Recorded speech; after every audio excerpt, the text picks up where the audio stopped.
Hi everyone, сайн байцгаана уу? Learn with Nomen суугт тавтаа морил.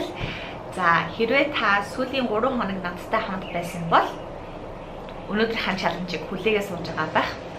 Одоо манай энд өдөрний 7:37 болж байна. Тэгээд би бичлэгээ хийгээд Монголд өдөр тусгаас өмнө энэ бичлэгээ оруулах гац үзэж байна. Сүүлийн хэдэн хоног та бүхэнд англиар сайжруулах чаленж байсан бол миний хувьд болохоор өдөр болгон бичлэг хийж YouTube-д оруулах чаленж болж байна.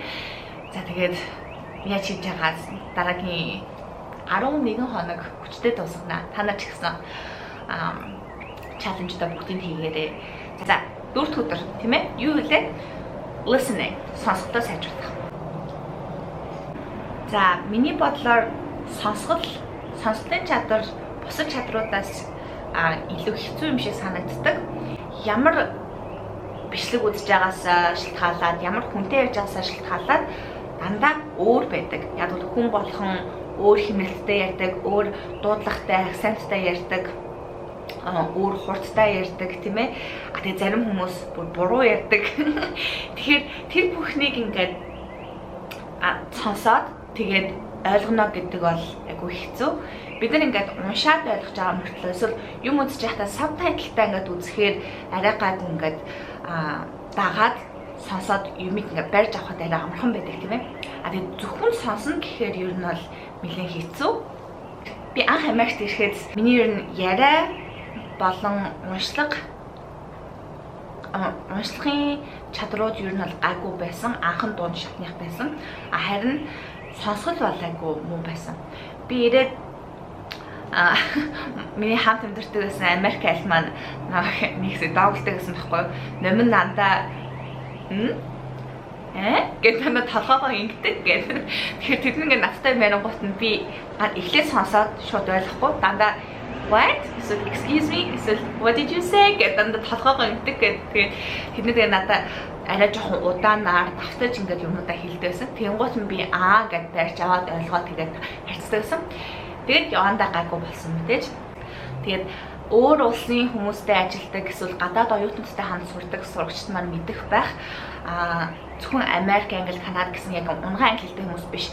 Өөр улсын хүмүүс бас яг бид нартай адилхан англи хэл сураад ярьж байгаа хүмүүс өөрсдөө бас ингээд дуудлагатай ярьдаг тийм ээ. Тэр хүмүүсийг бас ингээд яг дуудлагын англи хэлийг ойлгохоос гадна бас дуудлагатай хамт англи хэлийг ойлгох бас өөр чадвар байдаг. Тийм болохоор миний бодлоор дуудлагаа сайжруулах юм бол хамгийн хэцүү чадруудын нэг. Тиймээс ч би хамгийн түрүүнд арай ихэнд энэ чадрын чаленжийг эхлүүлж байгаа. Яг тэгвэл та өнөөдөр хийх чаленжийг зөвхөн өнөөдөр биш, ер нь бол өдөр болгон эсвэл нэг өдөр алгасаад ингээд хийгээсэй гэж хүсэж байгаа учраас окей. За гэхдээ тэр чаленжаа хэлэхээс өмнө ерөнхий сонсголоо сайжруулах зөвлөгөөнүүд өгье. Та дөнгөж хэлж байгаа бол тийм ээ анхан шатны сурагч бол ер нь тийм урт подкаст битгий сонс. Урт бичлэг битгий үз. Аль болох богино бичлэг, богино подкаст сонсох гэж яриа. Ягаад гэвэл та 30 минутын бичлэгэнд зарцуулах цагийг 2 минутын бичлэгийг та 10 удаа сонсч болно. Нэг юмыг давтаж сонсох нь танд яг жинхнээсээ дасгал болох болно. Окей? Яг бол нэг сонсоод бид нар ойлгохгүй юм чинь 2, 3, 4, 5 удаа сонсч ийж бүгднийг барьж аваад 100% яг өнөөдөө цээжлээгүй байгаа ч юм уу эсвэл яг ойлгохгүй байсан ч гэсэн ядаж хооронд ингээд өнөөдөө салгаад ядаж тэр нөгөө өнөөдөө барьж авч чадах болно. Окей? YouTube-ыг бол сайн ашиглах хэрэгтэй. YouTube дээр ихэнх бичлэгүүд ер нь бол сабтайтлтай болсон байгаа. За тэгэхээр та YouTube руу ороод аль болох богино бичлэг 1 минут, 2 минут, 5 минут байвал бас сайн. Окей? За тэгээд 5 минутын бичлэгийг сонгочоод та сабтайтлыг үзнэ. Эхлээд. Окей?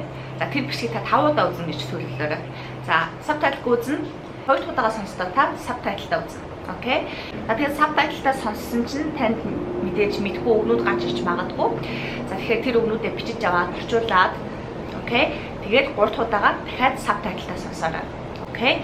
За тэнгуут та одоо яаж вэ? Арай гайгүй байж авч чадчих гин үү? Дөнгөж сая орчуулаад сурсан үг чинь дахиад гарч ирсэн чинь та орчуулгыг санаж гин үү? Өөрөө ингээд сонсдог гэдэг өөрийгөө анзаараарай, окей? За тэгээд 4 удаага сонсдоо дахиад яг сабтайтлтай үгээ цээжлээд үгээ хараад аль болох ойлгохыг хичээгээд сонсоорой. Окей? Дөрөвдүгээр сонслоо та эхний 3 удаа сонсоод анзаараагүй барьж аваагүй өгнүүдээ барьж авах боломжтой байна. За тэгээд 5 удаа сонсохдоо сабтайтлгүй сонсон. Тэнгууд хамгийн эхлээд сонсоход та ерөөсөө барьж авч чадахгүйсэн ойлгохгүй байсан өгнүүдээ та 5 удаа сонсохдоо сабтайтлгүй ч гэсэн барьж авч чаддаг болсон байх болно. Ядаж 100% биш гэсэн ядаж 50% вэ. Окей? За тэгээд дасгалаа хийнэ. Энэ бол зөвхөн ерөнхий дасгал. Гэтэ таны чаленж биш шүү. Гэтэ та энэ дасгалыг хийж байгаа бол бас ямар бичлэг сонсож чинь тийм ээ? Танд өөрт чинь сонирхолтой бичлэгээ үзэх хэрэгтэй. Тийм ээ? Танд чаа сонирхолгүй уйтгартай тийм бичлэг үзэх юм бол эсвэл автомат ингээд робот ингээд юм уншдаг штэ тийм ээ? Текст уншдаг. Сонсголоо сайжруулах аудионууд ихэнхдээ ингээд ямар ч personality ямар ч юугүй зүгээр нэг моно ингээд нэг хэмнэлттэй ярьдаг хүмүүс ингээд уншдаг шүү дээ. Тийм биш. Яг жинхэнэ унган хэлтэй яг жинхэнэ натураллаар ярьж байгаа хүмүүсийн бичлэг аудионуудыг сонсохыг хичээгээд окей. Тэгэхээр өчигдөр ямар сэдв сонгосон? Өчигдрийн бичлэгдээ би Albert Einstein гэдэг жишээ авсан тийм ээ. Albert Einstein гэж хин юм бэ гэдэг хүний талаар судалмаар байвал тэгээд тэр хүний талаар уншаад зүгээр 10 өгнүүдэд түүж аваад цээжлээрэй гэсэн. За тэгэхээр та өнөөдөр тэгвэл Альберт Айнстайны тухай богино бичлэг олоод үзээрэй. Окей? Тэгэхээр өчигдрийн сонгосон сэдвтэйгээ адилхан үргэлжлүүлж болно. Эсвэл өөр сонирхолтой бичлэг олж болно. Окей. За тэр маань ерөнхий зөвлөгөө байна. Өшөө сонсголын талаар илүү нарийн яриа. Сонсгол дотор passive listening, active listening гэдэг хоёр төрөл байдаг. За passive listening гэдэг нь монголоор юу нь бол хий сонсох гэх юм уу? Зүгээр л ард ингээд хөгжин тавиад гэрээ цэвэрлэх эсвэл зургатаас ачаал бид нар өөр юм хийгээд явж байдаг шүү дээ. Энд чинь юм ингээд сонсдоо л байгаа. Гэхдээ бид нар тэнд анхаарлаа төвлөрүүлэхгүй өөр юм хийж байгаа. Заримдаа бид нар өөр нэг хүнтэй ярьж байхдаа ингээд тэр хүн рүү хараад yes магадгүй та ч гэсэн одоо миний бишиг үзэж байхдаа ахаа гэж хэлж ямартай дотор яг үнэхээр шал өөрийн бодоо суучиж магадгүй. Наадах чинь passive listening. Окей, зүгээр худлаач яг хий сонсож байгаа гэсэн. Окей. Нэг чихээр ороод нөгөө чихээр гарч байгаа. За тэгэхээр сонсголоо сайжруулахын тулд бүгдээрээ active listening хийх хэрэгтэй. Active нь болохоор анхаарлаа төвлөрүүлээд ингээд илүү ингээд хичээгээд сонсох хэрэгтэй байгаа. За тэгэхээр танаас нэг юм асууя. Бүр англи хэлний сонсголын чадвар биш. Зүгээр монголоор таны сонсголын чадвар чинь ямар вэ?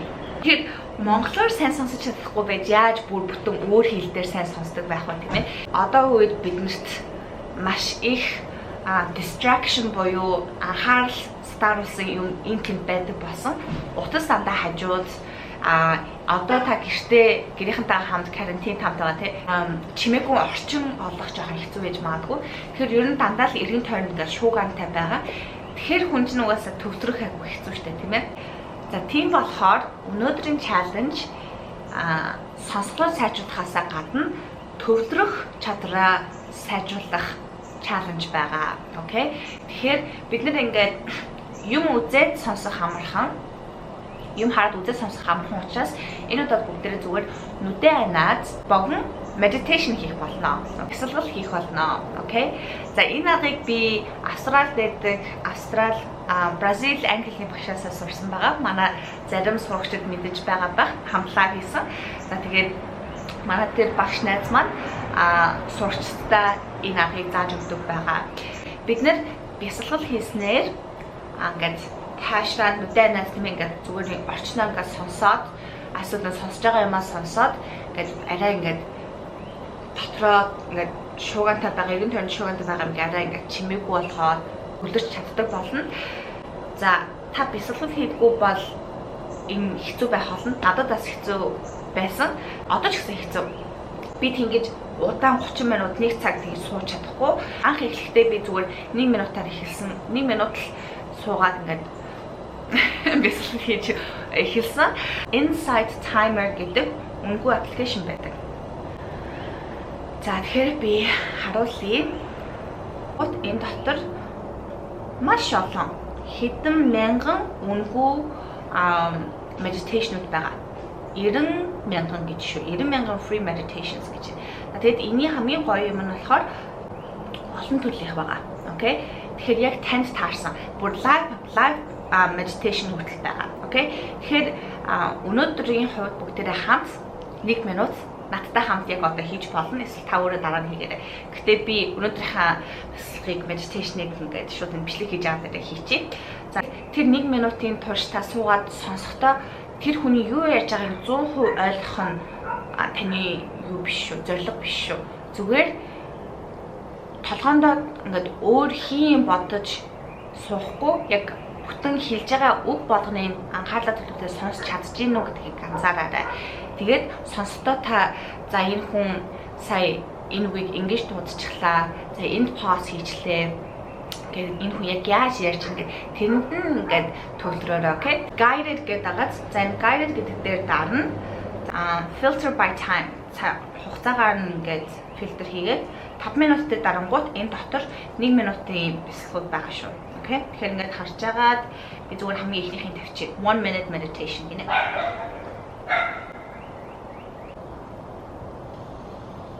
Take this 1 minute to connect with your breath.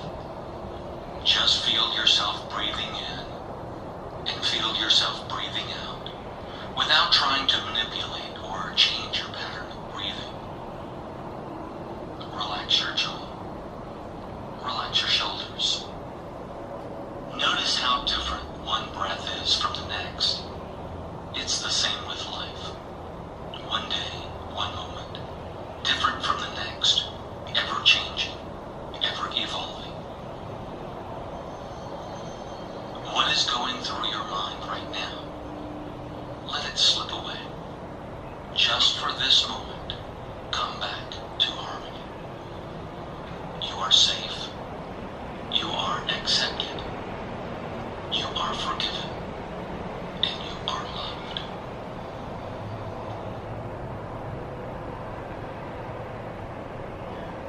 Тусцаа. Сая нэг минут байсан. Тэгэхээр амар богонохон. Тэгээд сая би энэ хүн юу ярьж байгааг сонсоод анхаалаа төвлөрүүлээд хийгсэн юм жоохон хийгээд би болсон. Окей. Тэгэхээр таны чаленж амар амархан. Би түрүү 2 минут гэсэн. Гэхдээ яг 1 минутаар хэлж юм чи 2 минутын бичлэгүүд ч гэсэн байна. Окей. Тэгээд энэс удаан төлөж чадна гэж бодож байвал яг 5 минутын бясалгал ингээм guided meditation сонсоорой. Окей. Тэгэхээр дөнгөж эхэлж байгаа бол 1 минутаар эхлээрэй. За тэгэхээр амжилт хүсье. Энэ чаленжийг хийсэн бол та энэ бичлэгийн доор хэлээрэй. Ямар нэртэй энэ Insight Timer гэдэг аппликейшнийг татсан уу? Ямар байсан та төлөвлөж чадчихэв үү? Тэгээд өөр сонсголтой холбоотой ямар асуудлууд танд гар. За энэ бичлэгийг үзсэн та бүхэнд баярлалаа. Лайк дараарай, subscribe дараарай. Тэгээд чадвал please share хийгээрэй. Нэрээ нэг юм хэлхээ мартчихж 14 хоногийн англи хэлээр сайжруулах гэсэн Facebook group нээсэн байгаа. Тэгэхээр та Learn with Nomin гэдэг пэйж рүү орох юм бол доош нь ингээд явуулахаар яг тэр group харагдах болно шүү. Тэгэхээр тэр group-т нэгдээрэй. Баярлалаа.